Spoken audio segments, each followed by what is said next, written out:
রাহুলের বাবা। বলুন। তোমার সঙ্গে আমার একটু পার্সোনাল কথা ছিল। হ্যালো রাহুল, বল। তোর বাবাকে কেন অফিসে পাঠিয়েছিস? বাবাকে আমি পাঠাইনি তো।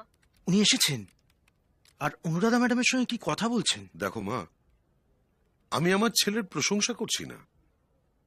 রাহুল হয়তো একটু বদমাইশি করে, কিন্তু ওর মনটা খুব ভালো। আজ অবধি আমি ওকে কোনো মেয়ের পেছনে দৌড়তে দেখিনি। এই প্রথমবার ও প্রেমে পড়েছে তোমার সঙ্গে। ও তোমায় খুব ভালোবাসে। আমি মুখ্য সূক্ষ্ম মানুষ, ভালোবাসার কি বুঝবো বলো? তবে এটুকু বুঝতে পেরেছি, রাহুল তোমাকে ছেড়ে থাকতে পারবে না। এই প্রথমবার ওকে আমি কোনো মেয়ের জন্য চোখের জল ফেলতে দেখলাম, এত উতলা হতে দেখলাম। ছেলে কাঁদছে, বাবা হয়ে আমি কি চুপ করে থাকতে পারি বলো? আমি জানি না তোমাদের মধ্যে কি ঘটেছে। না, আমি তোমার অবস্থাটাও বুঝতে পারছি।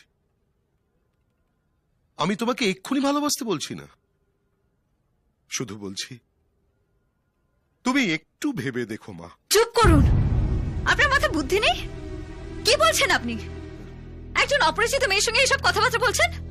লজ্জা করে না আপনার? ভুল আপনার ছেলে করেছে, আর ওর হয়ে আপনি সাফাই গাইছেন? ছি, এত বয়স হয়েছে আপনার, আমার সঙ্গে কথা বলার আগে একবার ভাবলেন না? আপনি আর আপনার ছেলে প্লিজ আমার পিছু ছাড়ুন।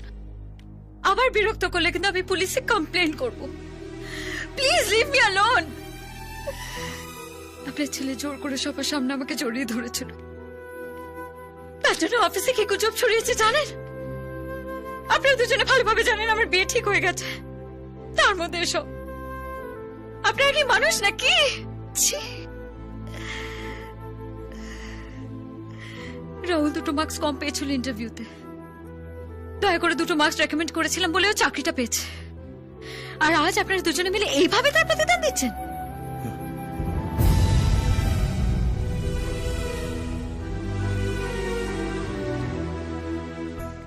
এইসব কি? হ্যাঁ, ওনার আমাকে নিয়ে চিন্তা হচ্ছিল, তাই তোমার সঙ্গে একটু কথা বলতে এসেছেন। বয়স্ক লোক, একটু ধৈর্য ধরে ভালোভাবে বোঝাতেই তো পারতে। এত চেঁচানোর কি আছে? এই হোয়াট ননসেন্স! তোমরা দুজনে যা তা আমাকে বলবে আর আমি চুপ করে সব সহ্য করব? এই মূর্খ লোকটা নির্লজ্জের মতো। ওনার সম্বন্ধে একটাও বাজে কথা নয়, একটাও নয়। অনেকক্ষণ ধরে তোমার বক বক শুনছি। সত্যি কথা বলো তো, তুমি জানতে না যে আমি তোমাকে পছন্দ করি? অনুরাধা অনুরাধা করে সারাক্ষণ মেতে থাকতাম, সেটা দেখতে না? দিনরাত তোমার পেছনে ঘুরে বেড়াতাম, কোনোদিন দেখোনি? আরে মেয়েরা তো 1 কিলোমিটার দূর থেকে বুঝতে পারে কোন ছেলে তাকে দেখছে, আর তুমি অফিসে বসে সারাক্ষণ তোমাকে দেখছি, সেটা বুঝতে পারোনি? সব জেনে শুনে নাকাম হচ্ছে না? আরে তোমার যদি আমাকে পছন্দ নাই থাকতো তাহলে বলে দিতে পারতে যে আমি একজন এনআরআই কে বিয়ে করতে চাই। তোমার সঙ্গে আমার স্ট্যাটাস মেলে না, তার জন্য সবার সামনে এত নাটক করার কি আছে? হ্যাঁ, লোকের সিম্পাথি পেতে চাও তাই না? যাকে এত কথা বাড়িয়ে লাভ নেই। ব্যাপারটা তোমার আর আমার মধ্যে ঘটেছে, তার জন্য ওনাকে মাঝখানে টেনে আনার কিছু নেই। চলো ওনার কাছ থেকে ক্ষমা চাও, চলো। I'll call the security. Security! Security! ক্ষমা চাও বলছি। মা, এই, চলুন, চলুন, এই, বলবো।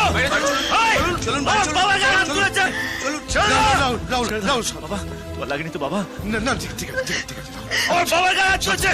রাহুল এরকম করে, মেরেই ফেলবো আজকে। রাহুল এরকম করে, শোনা, শান্ত হও, বাড়ি চলো, বাড়ি চলো, শোনা। অনুরাধা, অনুরাধা কেঁদো না প্লিজ, কেঁদো না।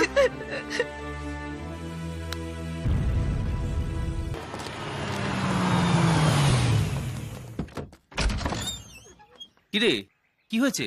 এত সকালে ডাকলি যে? বাবা মারা গেছে।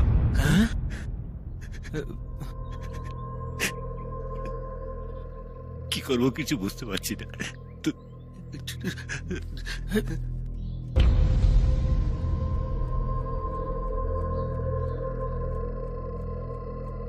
হঠাৎ কি হয়েছিল? বোধহয় কাল রাতেই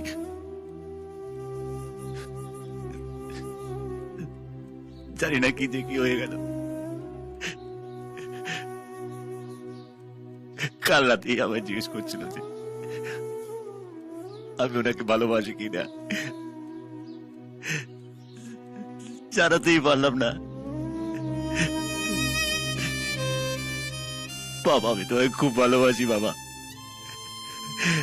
বাবা আমি তোমাকে খুব ভালোবাসি বাবা। আমি খুব ভালোবাসি তোমাকে বাবা। আমি খুব ভালোবাসি বাবা। আমি তোমাকে খুব ভালোবাসি বাবা। খুব